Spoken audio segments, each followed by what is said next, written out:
በዲጂታልና ፋይናንስ የታገዘ የሥራ ፈጠራን በማበረታታትና በተግባር ላይ በመዋል አፍሪካን በሥራ ፈጠራ ቀዳሚ ማድረግ እንደሚገባ ተገልጿል። ምቹና አስተማማኝ ሥራ ለአፍሪካ ብልጽግና በሚል መሪ ሐሳብ የመጀመሪያው የአፍሪካ የሥራ ጉባኤ በአፍሪካ ሕብረት እየተካሄደ ይገኛል። መድረኩን እየተከታተለች የምትገኘው ዘጋቢያችን ቤቴል መኮንን ከአዲስ አበባ በቀጥታ መስመር ላይ ትገኛለች። ከሷ ጋር ቆይታ አደርጋለሁ። አብራችን ቆዩ።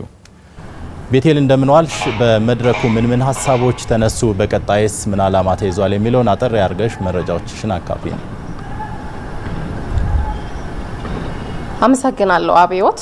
ቀደም ሲል እንደገለጽከው ምቹና አስተማማኝ ስራ ለአፍሪካ ብልጽግና በሚል መሪ ሐሳብ የአፍሪካ የመጀመሪያው የአፍሪካ የስራ ጉባኤ በአፍሪካ ሕብረት እየተካሄደ ነው የሚገኘው። በመክፈቻ ንግግሩ ላይ ንግግር ያደረጉት የአፍሪካ ሕብረት የኢኮኖሚ ልማት ንግድ፣ ቱሪዝም፣ ኢንዱስትሪና ማዕድን ኮሚሽነር አምባሳደር አልበርት ሙቻንጋ የጉባኤው ዋና ዓላማ በፋይናንስና ዲጂታል የታገዘ የስራ ፈጠራን በማበረታታትና በተግባር ላይ በመዋል የአፍሪካን የስራ ፈጠራ ደረጃ ከፍ በማድረግ አፍሪካን በስራ ፈጠራ ቀዳሚ ማድረግ ዓላማው እንደሆነ ገልጸዋል። እንዲሁም ደግሞ አምራቾች፣ ሸማቾች በቀላሉ የሚገናኙበት መድረክም እንደሚሆን ወደፊት በቀጣይ በሚደረጉት ጉባኤዎች ላይ የገለጹ ሲሆን በአሁኑ ጉባኤ ደግሞ አምራቾች የእርስ በርስ ልምድ ልውውጥ እንዲያደርጉና አቅማቸውን እንዲያሳድጉ እንደሚያስችላቸው ነው የተናገሩት።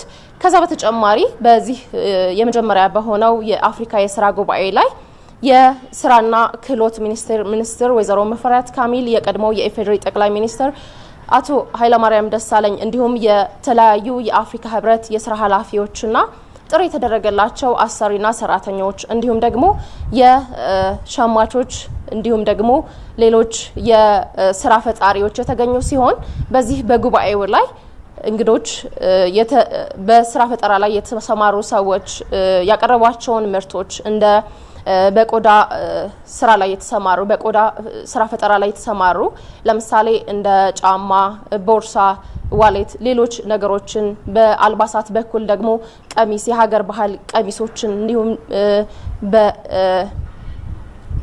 በሌሎች ምርቶች የምግብ ግብአቶች እንደ ማር እንደ ለውዝ የሆኑ ምርቶችን በማቅረብ ስራ ፈጠራቸውን ያቀረቡ ሲሆን ለእይታም ቀርቧል። ጉባኤው ለ3 ተከታታይ ቀናት የሚካሄድ ሲሆን በጉባኤው ሁሉም የአምራች ኢንዱስትሪ ተሳታፊ የሚሆነው። በምሽት መርሃ ግብራችን በምሽት የዜና ወጃችን ሌሎች መረጃዎችን ወደ ተመልካቾች የምናደርስ ነው የሚሆነው። አመሰግናለሁ። ቤቴል መኮንን አመሰግናለሁ ለመረጃዎች። መልካም ጊዜ።